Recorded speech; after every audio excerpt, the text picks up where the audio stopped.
আজকে ডিম বানাবো। আলু কেটে নিয়েছি, ডিম সেদ্ধ করে নিয়েছি, পেঁয়াজ কেটে নিয়েছি, রসুন নিয়ে নিয়েছি, আদা নিয়ে নিয়েছি। তেলটা বসিয়ে দিয়েছি, নুনটাকে দিয়ে দিচ্ছি, হলুদ দিয়ে দিচ্ছি, ডিমগুলোকে ছেড়ে দিয়েছি, ডিমগুলো কেটে দেবো এরকম করে। এরকম তেজপাতা, জিরে ফোড়ন দিয়ে দিলাম, এরকম পেঁয়াজ হচ্ছে।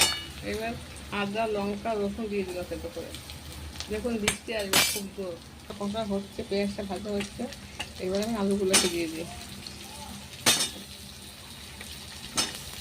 এই দেখুন আমার এটা কষা হয়ে যাচ্ছে, এইটা দিয়ে দিচ্ছি ধনে লঙ্কা হলুদ, একটু মশলা জল দিয়ে ফুটছে, আলু কষানো কষাই হবে। জল দিয়ে দিলাম, এবার দেখাচ্ছে আলু সেদ্ধ হবে, বেরিয়ে আসছে।